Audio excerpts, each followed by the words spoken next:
plan to sell more than you would anticipate. I think one of the shortcomings that I can see a lot of people taking is not planning to scale effectively. And so what happens in coffee is you're selling a small margin product, and so you have to sell a lot of it to make it worth your time and to be profitable.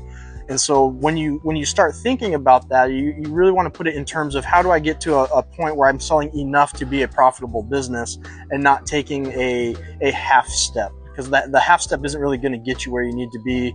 You're going to end up spending a lot of money and capital on half steps. So I would put a lot of time into the learning and the research on the front end cheaply.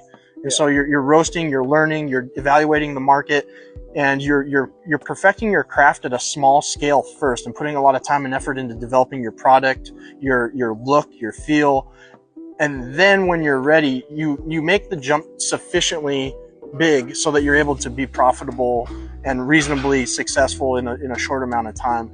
I think a lot of people try to piece the process along in slow steps, and you end up wasting a lot of capital and a lot of money doing that. So I would put a lot of emphasis in the front end and really drive home your product, drive home your craft first, and then make a sufficient jump so that you're able to be profitable quickly.